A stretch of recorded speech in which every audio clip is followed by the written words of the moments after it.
Hey guys, I am Ambika from Guidely. Hope कि आप सब लोग बहुत अच्छे होंगे और खूब सारी पढ़ाई कर रहे होंगे। और आज मैं आप लोगों के लिए वीडियो लेकर आई हूँ हमारे अपकमिंग बैंक एग्जामिनेशन के लिए। हमें मेंस के लिए कैसे प्रिपेयर करना है ताकि हमारा मेंस ना रुके, इसके बारे में बात करने वाले हैं। और साथ ही साथ में लास्ट में मैं आप लोगों को अपनी सीक्रेट स्ट्रेटजी बताऊंगी कि मैं अपनी प्रिपरेशन में मेंस के लिए क्या स्ट्रेटजी फॉलो करती थी। बहुत ही श्योर शॉट थी वो, तो वो मैं आप लोगों से शेयर करने वाली हूँ। तो सबसे पहले यदि हम बात करें आपसे कि अभी आपको मेंस के लिए क्या करना है, क्योंकि बहुत सारे लोग बहुत कंफ्यूज रहते हैं, वो टॉपिक ख़त्म करने में लगे हैं, वो प्रैक्टिस करें, वो मॉक दें, उन्हें कुछ समझ में नहीं आता है। तो आज मैं आप लोगों को बताने वाली हूँ कि सबसे पहले आप लोगों को ना, अभी आपके टॉपिक कवर है नहीं है जो भी है, ठीक है, आपको सबसे पहले प्रैक्टिस करनी है। ठीक है, तो आपके पास में यदि बंडल है, ठीक है, प्राइम का बंडल है, तो वहाँ से आप ना एग्जाम वाइज में आरआरबी से स्टार्ट कर सकते हो। सबसे बेस्ट लेवल होता है, ना ही ज़्यादा इजी ना ही ज़्यादा टफ, स्टार्टिंग के लिए सबसे बेस्ट है ये। ठीक है, तो आप प्राइम यूज़ करते हो तो आप प्राइम के आरआरबी के बंडल से स्टार्ट कर सकते हो, या फिर आप कहीं और से मॉक वगैरह से प्रैक्टिस करते हो तो वहाँ पे अपना शेड्यूल बना सकते हो डेली के हिसाब से कि आपको कितने कितने क्वेश्चन करने हैं, लेकिन करनी आपको सिर्फ और सिर्फ प्रैक्टिस ही है। ठीक है, तो यदि आप आरआरबी के बंडल से करते हो प्राइम के लिए तो आपको डेली वहाँ 20 क्वेश्चन मैथ्स, रीजनिंग और इंग्लिश के मिलेंगे। और साथ ही साथ में मेरी एक बात ध्यान रखना कि जब आप लोग प्रैक्टिस करोगे ना तो आप लोग को कुछ टॉपिक नहीं बनेंगे वहाँ पे, तो आप क्या करोगे, अपने टॉपिक वाइज बंडल में जाना और उस पर्टिकुलर टॉपिक की ना क्विजेस लगा लेना, प्री और मेंस दोनों की। तो ऐसे आपके ना जब प्री और मेंस करोगे तो आपके 50-60 क्वेश्चन हो जाएंगे उस टॉपिक से, तो आपका कॉन्फिडेंस थोड़ा बूस्ट हो जाएगा उस टॉपिक में। ठीक है, बट ऐसा मत कीजिएगा कि आपके टॉपिक कवर नहीं है तो आप इस प्रैक्टिस को, मेंस की प्रैक्टिस को स्किप करके पहले टॉपिक कवर करोगे, क्योंकि ये टॉपिक ऐसा नहीं कि वो वीक है, आप ऑलरेडी पढ़ के आ चुके हो। ठीक है ना, या फिर आप अपने आप को बिगनर कहते हो तो आप बिल्कुल भी बिगनर नहीं हो, क्योंकि जो हमारे एग्जाम्स में मैथ्स, रीजनिंग और इंग्लिश आती है ना, ये सब आप अपने स्कूल के टाइम पे पढ़ चुके होते हैं, तो हम बिगनर बिल्कुल भी नहीं है। आप अपने आप को बिगनर बोलना बंद करें। और ठीक है, और साथ ही साथ में आपको क्या करना है, इंग्लिश में जो एक्स्ट्रा चीज़ जो है 20 क्वेश्चन के अलावा मेंस में, वो है डेली की रीडिंग। यदि आप एडिटोरियल पढ़ते हो बहुत अच्छी बात है, नहीं पढ़ते हो तो आप नॉवल या स्टोरी से स्टार्ट कर सकते हो। ठीक है, बाकी ये डेली के 20 क्वेश्चन है, बिल्कुल रैंडम क्वेश्चन होंगे, मिसलेनियस होंगे, कुछ भी पूछ सकते हैं आपसे, कभी डीआई होगी, कभी एप्लीकेशन, कभी क्वांटिटी बेस या पजल, मिसलेनियस, कुछ भी हो सकते हैं, तो वो आपको डेली प्रैक्टिस करनी है। ठीक है, उसके बाद अब क्वेश्चन आता है कि हमको मॉक कब से देने हैं। तो मॉक ना आपको अपने मेंस एग्जाम के 20 दिन पहले से देने हैं। ठीक है, समझो कि 10 तारीख को यदि आपका मेंस है तो आपको प्रीवियस मंथ की 20 से अपनी प्रैक्टिस स्टार्ट, मतलब प्रैक्टिस लाइक मॉक स्टार्ट करना चाहिए फुल लेंथ। ठीक है, टाइमिंग के साथ में। तो क्या होगा, इससे आप ना एक मॉक दिया करो डेली, उसके बाद सेकेंड डे उसका एनालिसिस किया करो। ठीक है, और रही बात क्वेश्चन बनने नहीं बनने की कि हम मॉक से क्या सीखने वाले हैं, तो मॉक से ना हमको सिर्फ और सिर्फ टाइम को कैसे यूटिलाइज करना है और साथ ही साथ हमको क्या चीज़ स्किप करनी है और किन क्वेश्चन का सिलेक्शन करना है। ठीक है, हमको टोटल मिला के ये सीखना है। रही बात क्वेश्चन बनने या ना बनने की, तो वो हम जब ये करके यहाँ तक जाएंगे ना तो हमसे वैसे भी चीज़ें बनने वाली हैं, क्योंकि जब आप ये कर लोगे ना आरआरबी का बंडल, इसके बाद मैं आप लोगों को बोलूँगी जब आपका आरआरबी का 50 डे टारगेट खत्म हो जाता है, आप आईबीपीएस स्टार्ट कर देना, एसबीआई स्टार्ट कर देना। ठीक है, तो आप जब इतना सब करके जाओगे और जब बैठ के यहाँ पे मॉक दोगे ना तो आपसे चीज़ें बनेंगी, और जो चीज़ ना बने ना आप उसको स्किप कर दो, उसको एनालिसिस में ध्यान दे दो, एनालिसिस में ट्राई कर लो, एक बार नहीं बनता है तो सीख लो।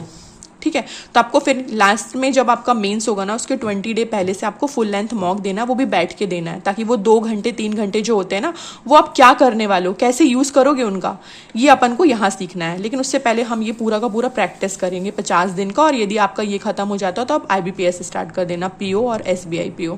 ठीक है, इसके अलावा करंट अफेयर की बात करें, करंट अफेयर यदि आपने स्टार्ट नहीं किया है तो अभी भी देर नहीं हुई है। वैसे तो मैं अप्रैल मंथ से कहती हूँ, बट अभी ठीक है, अभी अप्रैल मंथ नहीं हुआ है, हम उसे धीरे धीरे एडजस्ट कर लेंगे बीच में। अभी मई मंथ तो आप अच्छे से स्टार्ट कर ही दीजिए, तो आप डेली, वीकली, मंथली जैसा भी चाहते हो ना आप वैसा पढ़ सकते हो। बस एक बात ध्यान रखना, PDF या वीडियो के साथ एक MCQ ज़रूर रख लेना, किसी भी प्लेटफॉर्म से दे सकते हो आप। ठीक है ना, तो वो MCQ ज़रूर रख लेना, तो उससे आपकी 2 प्लेटफॉर्म से प्रैक्टिस भी हो जाएगी और आपको साथ ही साथ क्वेश्चन का फॉर्मेट पता चल जाएगा। ठीक है, तो ये टोटल मिला के आपको मेंस के लिए क्या करना है, आने वाले एग्जाम्स के लिए बहुत ही श्योर शॉर्ट चीज़ बताई मैंने, कोई चीज़ भरी नहीं है ना, आपकी टू डू लिस्ट को मैंने भरने की कोशिश की है। मैक्सिमम 5 से 6 घंटे का टारगेट है आपका ये। ठीक है, और मुझे लगता है इतना तो हर एक सीरियस एस्पिरेंट दे ही सकता है। ठीक है, बस आपको कंसिस्टेंसी दिखानी है और अपनी टू डू लिस्ट को खत्म करके ही सोना है। ठीक है, इसके अलावा आते हैं जो मैंने पहले जैसा कि आपको बोला था कि मैं अपनी श्योर शॉट स्ट्रेटजी आपको बताने वाली हूँ, वो ये है कि मैं अपने 4 सब्जेक्ट में क्या करती थी। तो जैसे सबसे पहले करंट अफेयर की बात करें, पीडीएफ तो वैसे मैं पहले, अब मैगजीन तो अभी आई हुई है, उस समय मैगजीन नहीं आती थी गाइडली की, तो मैं अदर पीडीएफ से पढ़ती थी। लेकिन मैं जो क्विजेज है ना, वो गाइडली की स्मार्ट क्विज देती थी। मतलब इसमें फायदा क्या है, क्योंकि एमसीक्यूज तो बहुत सारे प्लेटफॉर्म प्रोवाइड करते हैं, पर गाइडली की स्मार्ट क्विज जब आप दोगे ना, तो आपको हर मंथ के 1000 से ज़्यादा क्वेश्चन मिलेंगे प्रैक्टिस करने के लिए। और साथ ही साथ में आप कंपैरिजन कर सकते हो कि कौन कौन से टॉपिक आपके अच्छे हैं, कौन कौन से वीक हैं। जैसे पता है, मतलब जब मैंने दिया ना, तो मुझे पता चला कि मेरी स्पोर्ट्स की जो न्यूज़ है ना, वो थोड़ी मुझे बनती नहीं है अच्छे से, और एक डे वाली न्यूज़ में मुझे प्रॉब्लम है। तो कोई दिक्कत नहीं है, मैंने इन दोनों न्यूज़ को ना स्किप ही कर दिया। मुझे पता चला नेशनल न्यूज़ से ज़्यादा क्वेश्चन आते हैं, इंटरनेशनल से ज़्यादा आते हैं, बैंकिंग से आते हैं, अपॉइंटमेंट से आते हैं, टाइम से, इंडेक्स से आते हैं। तो मैंने उन टॉपिक्स को अच्छा किया। अभी मुझे पता है कि जब मेरा वीक है और ज़्यादा आता भी नहीं उससे, तो मैंने उसको स्किप किया। लेकिन मैंने ये पता कैसे किया, स्मार्ट क्विज से पता किया, क्योंकि वहाँ पे हम एनालिसिस कर सकते हैं, कंपेयर कर सकते हैं। ठीक है, तो ये मुझे सबसे बेस्ट लगती है, क्योंकि इसकी क्वान्टिटी और क्वालिटी दोनों बेस्ट है। ठीक है, तो ये है मेरे करंट अफेयर के लिए कि पीडीएफ के अलावा मैं क्या करती थी। ठीक है, इसके अलावा मैथ्स, रीजनिंग, इंग्लिश की बात करें तो जैसे मैंने प्रीवियस वीडियो में आप लोगों को बताया था ना कि मैथ्स में आपको 2 टॉपिक कर लेने चाहिए, परसेंटेज क्या और रेशियो का, वैसे ही जो मेंस है ना, उसमें हमारे लिए 4 या 5 चैप्टर बहुत इंपॉर्टेंट होते हैं। जैसे टाइम डिस्टेंस का, टाइम वर्क का, प्रोबेबिलिटी, मेंसुरेशन, SICI। मतलब ये जो प्रोबेबिलिटी मेंसुरेशन है, ये तो बहुत ही ईजी चैप्टर है। मतलब बहुत सारे लोग इसे छोड़ देते हैं, लेकिन मेंस में इससे केस लेट या DI आती है, और वो भी बहुत ईजी रहती है। यदि आपको बेसिक इसके पता होना, तो आप डेफिनेटली इसको कर लोगे।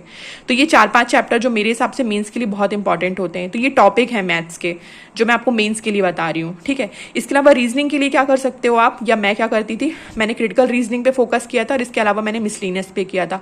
क्योंकि पजल जो थी ना, वो पीओ मीन्स की वैसे ही बहुत टफ आती है, तो उसको करने में कभी कभी हाफ आवर भी लग जाता था, कोई मतलब नहीं होता था। तो मैंने मिसलिनियस पे और क्रिटिकल रीजनिंग पे अपनी पकड़ की थी। ठीक है ना। इसके अलावा इंग्लिश में मैं क्या करती थी, इंग्लिश में वैसे तो मैं ये 20 क्वेश्चन ही करती थी, लेकिन इसके अलावा ना मैं एडिटोरियल की समरी लिखती थी। तो उससे क्या होता था, मेरी रीडिंग की अंडरस्टैंडिंग बढ़ती थी। तो जो मेंस के क्वेश्चन है ना, वो करने में हमको थोड़ी ईजी लगते हैं, बनते हैं हमसे, क्योंकि वो रीडिंग पे ही बेस्ड आते हैं। ठीक है, तो ये थी चारों सब्जेक्ट के लिए मेरी श्योर शॉट स्ट्रेटजी। थोड़ा छोटी है, लेकिन हाँ, जो भी करती थी मैं बहुत अच्छे से करती थी। तो मेरी आपको भी यही एडवाइस रहेगी कि आप जो भी करो ना, अच्छा करके जाओ, रिवीजन पे ध्यान दो। ठीक है ना। तो ये टोटल मिला के मैंने आपको पूरा मेंस के लिए बता दिया अपनी स्ट्रेटजी, और साथ में आपको क्या करना चाहिए अभी जून जुलाई के मंथ में और आने वाले वक्त पे। ठीक है ना, क्या करना चाहिए वो मैंने पूरा आपको बता दिया है।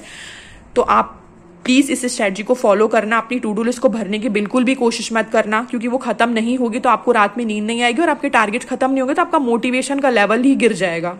ठीक है, इसके अलावा आप लोग यदि किसी और टॉपिक पे, जिस भी टॉपिक पे वीडियो चाहते हो, प्लीज़ मुझे कमेंट बॉक्स पे बताना, तो मैं आप लोगों के लिए आगे उस टॉपिक पे वीडियो ले आऊँगी।